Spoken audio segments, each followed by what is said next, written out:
Welcome everyone to today's session. So it is an honor to welcome Professor Dr. Mohammed Naveed, globally recognized financial expert, academic advisor, and former Dean of Management Sciences. So with over 200 international academic presentations and awards from institutions like Oxford, Melbourne, and Silicon Valley. So Dr. Naveed brings deep insight into knowledge economy, financial sustainability, and higher education transforms. So thank you very much, for joining this session. So first of all, my opening question is let's begin with your journey. How did your path evolve from financial modeling and academic leadership to your broader role in shaping higher education systems and research excellence? Thank you so much for engaging my thoughtfulness on this international platform. Definitely, the journey is what you think you become. So this is how what the journey that has been started on my part.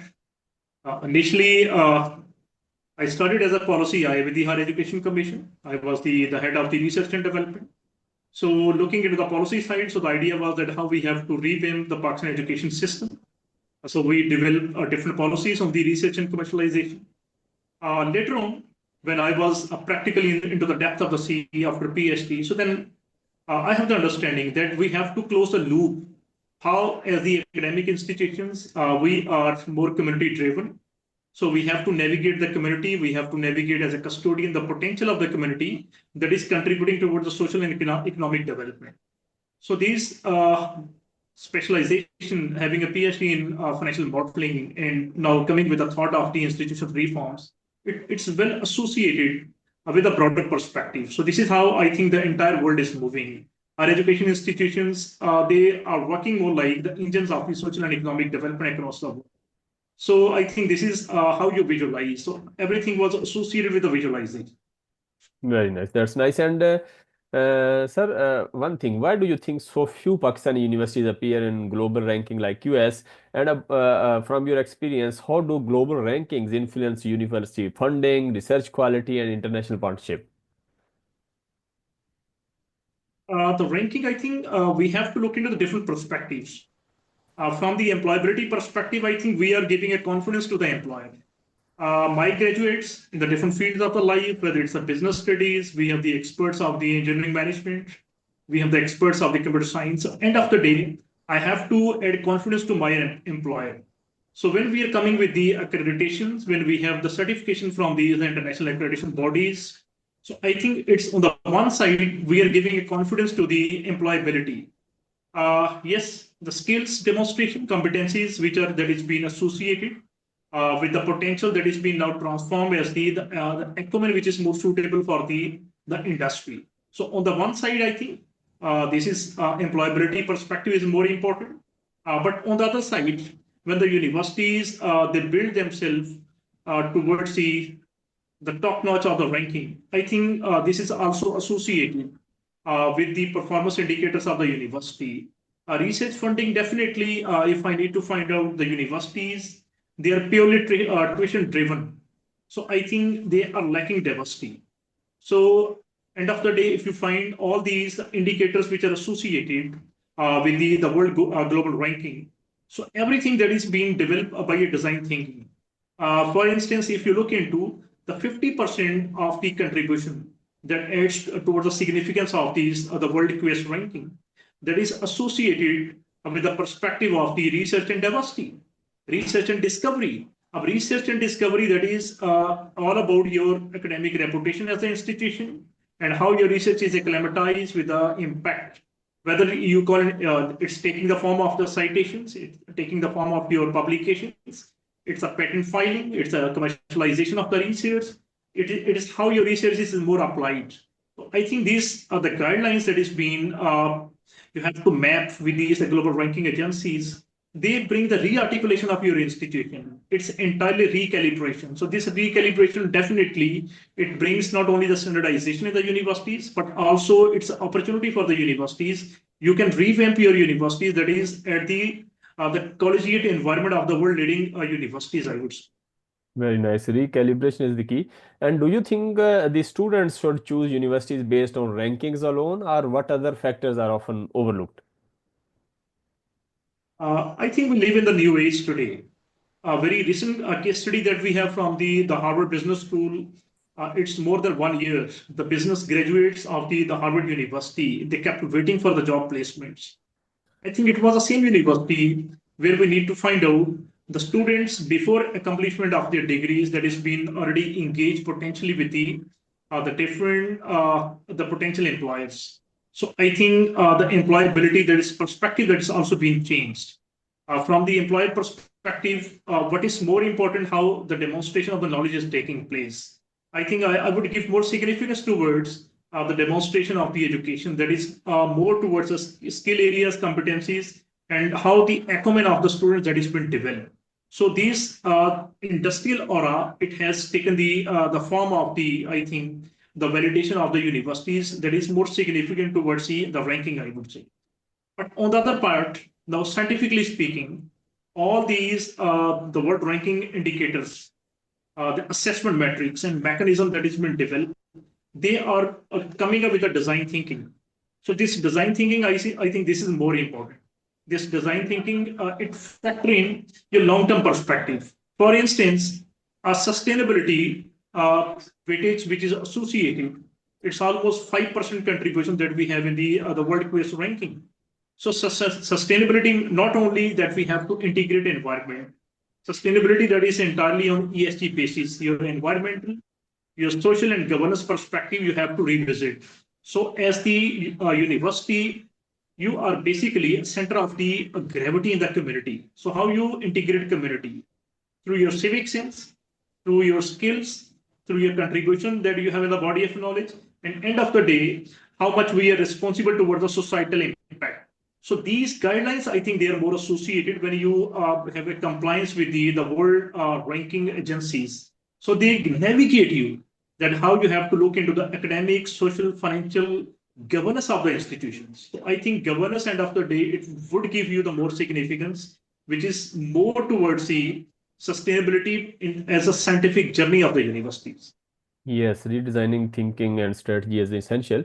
And you have emphasized ecosystem thinking. For example, how should biodiversity or sustainability by women into university curricula we can be woven into university curricula or governance, something like that. And what role do natural and life sciences, for example, ecology, microbiology, taxonomy, play in institution visibility and impact?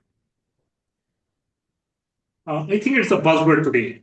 We call it the biodiversity, ecological perspective is there, how much we are coming with the sustainability that is associated, how you have to pay back to the nature. I think this is, it has become the global agenda. It's more significant today. Okay, now how the mapping is important. On the one side, definitely you have the research mapping, research articulation is there. You have to, whether you are taking the consideration of the 17 SDGs, Sustainable Development Goals, whether you have to look into how your curricula that is being designed, where we have to give the significance towards the green environment, your blue economy, your gray economies. So all these things which are associated, that how your narrative and how your, I would say, your discourse in the form of the research, in the form of your skills development, which is associated. So this is how we are now moving towards a taxonomy.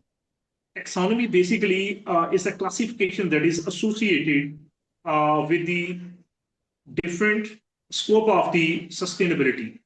For instance, UNPRI, that is your principles of the responsible investment that has been devised by the for the corporations, starting from the corporate eye, how your financial modeling, how your financial reporting, and how you have to look into your financing of the projects that is being associated with this integration of the sustainability. You have to be more eco-conscious, I would say.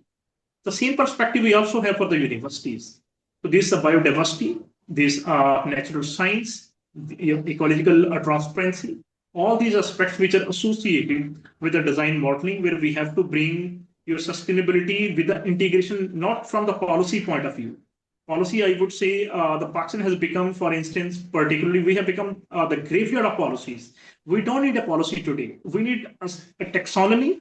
Taxonomy means we need to find the best practices, whether best practices we are setting for the environment, best practices that we have for the diversity, best practices we have that is for the I would say, internationalization and best practices that we have for the corporate relations, I would say. So everything is associated with the taxonomy. So it's the need of the hour. So through these global ranking, through these the assessment metrics, I think universities, they can revamp themselves. Universities, they can bring the sustainability index. So this sustainability index, definitely, it would not only navigate the diversity, it would also bring more inclusiveness, more, I would say, equity. And end of the day, what we want to see it's a sustainable world. It's not your world, it's not my world, it's our world. So this is a collective agenda, I would say. Yes, it's we have to focus on diversity rather than only policy, something like that. And sir, about the Pakistan specific academic challenges. For example, what are the main structural gaps preventing Pakistani universities from achieving global visibility, and how important is academic industry collaboration for improving the Pakistani research impact and innovation performance, and what policy levels or governance reforms could help align universities in Pakistan with international quality frameworks like different QS rank indicators, something like that.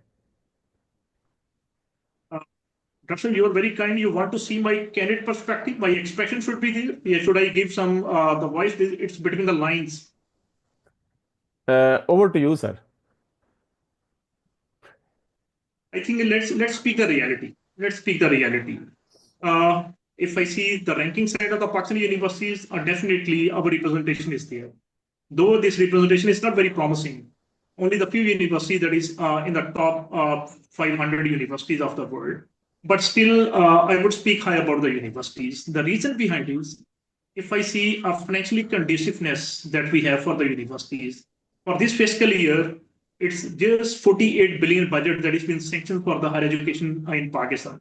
I think the University of Cambridge, University of your Silicon Valley, I would say, other universities, they have the budget. I think it's the budget of one university is greater than the budget of the entire higher education of Pakistan. So I would give this space, definitely. We are lacking fiscal space for the higher education. So it seems we are not the priority areas. Science and development, human capital development, and higher education is not the priority areas from the government when we see our expert eye on the financials of the Pakistani budget. So I think this is one of the, I would say, the biggest shortcoming. The development is associated with the research also. Development is associated with the faculty. Development is associated with the institution. So now you recall research and development, institution development, your faculty development, your community development, everything is associated with the financial eye as well. So I think this is one of the biggest challenges. The financial constraints, they are not providing the free thinking. So end of the day, you have to bring certain free thinking towards the development. So I would consider the biggest challenge for the Pakistan education ecosystem that is not well acclimatized with the global standards of the world. I think this is your financial eye. The financial constraint is there. But I wouldn't hide myself. I am also responsible. Now I would bring my responsibility. If you see holistically, the number of the private and the public sector universities in Pakistan, degree boarding institutions, Center of Excellence, and HEIs, you could find more than 50% of the universities and the academic institutions in Pakistan, they are being under the custodianship of the business eye. So when you bring the business eye, when you bring the business entities at the strategic apex of the universities, so then definitely we would compromise the research navigation, we would compromise your quality of education, and we definitely would compromise what the reforms that is being in the rest of the world and what's the navigation of Pakistan. And remaining universities in Pakistan, that is being not a scientific eye. Between the lines, I would say we have the custodian, they are so-called Aristotles. So these Aristotles, they don't belong to the scientific eye, they're not researchers, they're not the pure academicians. So they definitely are coming from the different field of the life and they become the custodian of the universities. So when we have a strategic eye that is not been well scientifically navigated, they don't have the understanding about the community development, they don't have the understanding about how the scientific dialogue is taking place, so how the negotiations in the intellectual regimes that is happening. So definitely the universities, they would driven not more like the academic institutions, but they would become more disciplined institutions. These disciplined institutions, they would even treat your intellectual capital as intellectual labor. So your scholars, your universities, professors, your scientists, they are not intellectual labor. So they are intellectual capital. So intellectual capital needs capitalization. For capitalization, you have to provide them free thinking. You have to give them space. Unfortunately, on the one side of the Pakistani universities, I said it's a business community. They are the custodian of the universities. On the other side, we have some so-called Aristotles. They are not scientific eyes, but they are having a strategic direction of the universities. So these two, the biggest challenges which are associated. But other than these, what we need, we have to give more significance. Ultimately, we have to map with all those indicators. Now, the 9 to 10 areas when I was closely looking into the World Quest ranking.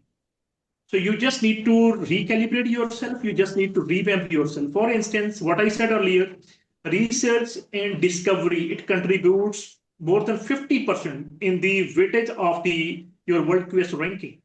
And two assessment metrics are there. The first one is your academic reputation as an institution. This is more important. Second, your research impact. Now, if you have to bring your entire emphasis on the research and discovery as a university that has been supported with the fiscal space by the government as well. Now, definitely, it would enhance your academic reputation, not in the corporate eye, but also globally.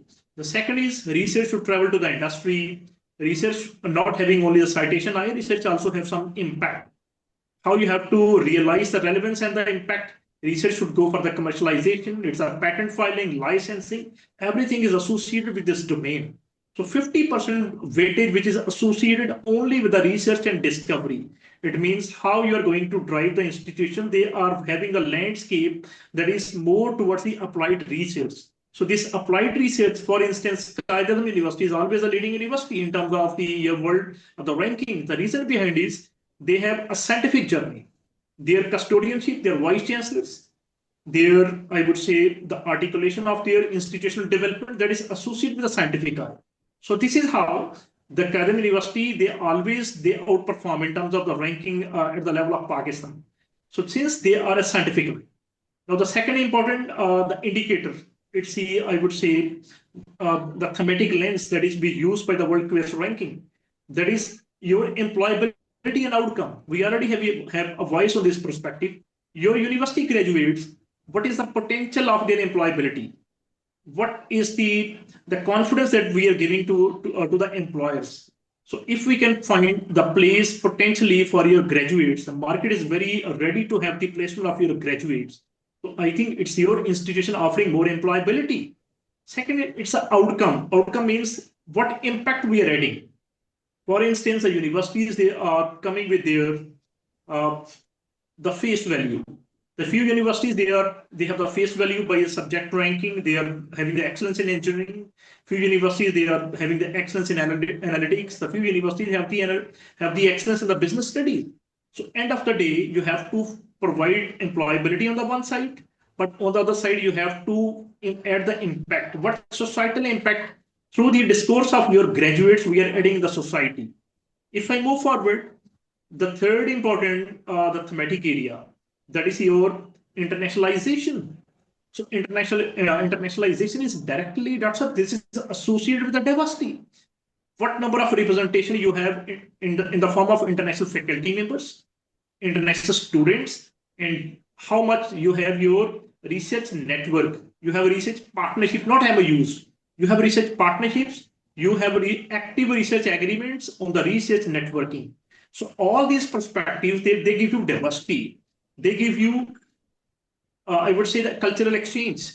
So in the long run, you can definitely capitalize not only for the networking perspective, you can capitalize towards the employability of your graduates internationally. So this diversity, this cultural exchange, in the long run, it gives you more sustainability as an institution. And definitely now universities which are more tuition driven in Pakistan, their entire alliance is that we have to capitalize the parents. Only then we can make the revenue and we can proceed with these successions of the university programs. You have to bring more focus towards consultancies, more diversity, more trainings. Your research should be commercialized. Even provide opportunity as a sandbox to the faculty. Faculty, they can have their own startups in the universities. So in the same way, every the thematic area lens that is being used by the World Quest ranking, that is associated with the design thinking. So we have to bring design thinking, I would say. Very nice. And also, intellectual capital should be treated for impact rather than intellectual labor. So, looking forward, sir, what are some practical steps universities in Pakistan? You already mentioned Pakistani universities can take to build the research and biodiversity conscious ecosystem. If you want to add something, and how can students and faculty advocate for sustainability-led curriculum transformation in their own institutions? Universities still in Pakistan, they are studying with a roaming eyes, I would say. It's more, practically speaking, the things that is more on the whitewash. So we have to, sorry, we are moving towards more towards a greenwashing, I would say. I think we are not realizing, not the corporate side, nor the universities, we are not realizing the significance of the sustainability. At the research level, mapping is there. End of the day, we have to look into number of the research publications, what was the different focus areas of the SDGs that we have capitalized. But when we see the practical aspect is lacking. So three, four areas where definitely the big room is there for the universities and the industry. You have to find your carbon pricing policy. You have to give economic value to the environment. Environment in the entire world has own economic value, starting from water, then your hygienic life and living. You're looking into your uh, green financing. Every aspect is associated with the economic value. Now you have to capture the economic value. Economic value we are not capturing. So starting point would be you have to bring a carbon policy. You have to definitely trade off the institutions. They are more sustainable practically. You have to incentivize them in terms of the tax, in terms of the different other benefits. But on the other side, the industry and the universities, they are adding more towards the carbon emissions. They are contributing more footprints in the environment adversely. So you have to find them. So carbon pricing that we need, exactly what we need for the water as well. Your important commodity. But when you have to see the Pakistan is more, you find Pakistan is more a water scarce economy. Pakistan is not water scarce economy. Pakistan is water inefficient economy. So you have to make your audience, you have to make your community, you have to make your students more disciplined. And this discipline would be with the climate policy. So bring a climate policy, enforce through this taxonomy. I think this is the best way where we can adapt the best practices. So this eco-conscious behavior is associated with the governance, is associated with the economic and financial users.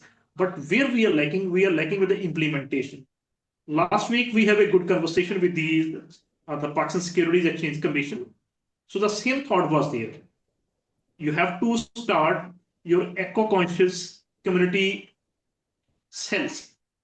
Like Australia, what they have, that's what they started 5 important initiatives.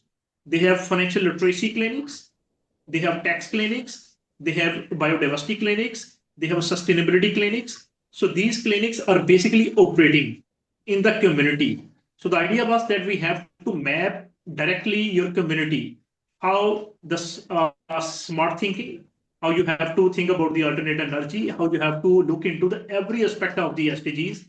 So you have to educate your community through schools, universities, but this is integration that is by design thinking.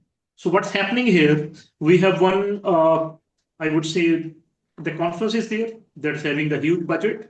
Conference session that's taking place about 1.5 hours. It's an opening path breaking session is there. So then we have the different parallel sessions are going on. What's the post takeaway of the conference? Post takeaway of conference that is not being designed with a policy eye, that is not coming with the reforms. So from this perspective, I believe now it's the right time where our universities, every year we have so many community service activities are happening in Pakistan. Why you are not adding your community service with the SDGs? You have to map yourself. You have to map the different practices of the industries. So I think once again, this mapping is lacking. So you have to map with the SDGs guidelines. You have to map with the Paris agreements. You have to map with the United Nations responsible principles of the investments. Very nice. Eco-conscious initiatives are necessary, and also mapping them with the all the standards which are existing in internationally. So thank you very much. And sir, closing remarks before ending this session. What advice would you give to university administrators, academics, and students trying to navigate their new era of eco-conscious, globally ranked higher education? What you think you become? I think the advice is very simple. This is how the world has reshaped today. It was the time you need decades to bring the change in number of days. Now you need number of days to bring the change in number of decades of life. So, student, definitely our hope is there. The potential our youth builds. I think you have to demonstrate. Demonstration is more important. What we expect from you, you have to demonstrate your education, bring with more inquiry, and end of the day, you have to bring a skill set with the acumen that is the need of the hour. So what we are lacking right now, it's a gray area. We are not closing the loop. Not the loop of the research is closed, not the loop of the degrees that has been closed with the navigation thinking. So we have to navigate. So my voice for the youngsters, it's the best stage of your life. Your only limitation is you. What do you think you can become? So this is how the opportunities are there. So it's how you have to visualize yourself. Very nice. You become what you think most of the time. Thank you very much, Professor Dr. Muhammad Naveed, for sharing such insightful thoughts on university evolution, the future of rankings, and the sustainability as a strategic pillar. So this session truly highlights that rankings are not just numbers; they are a reflection of purpose, vision, and you can say the integration with global challenges like biodiversity and ecosystem health. So, on behalf of all our viewers, thank you once again to our esteemed guest and to all attendees for joining. Let's keep pushing for universities that are not just ranked but relevant, responsible, and resilient. So, see you next time. Thank you very much, sir.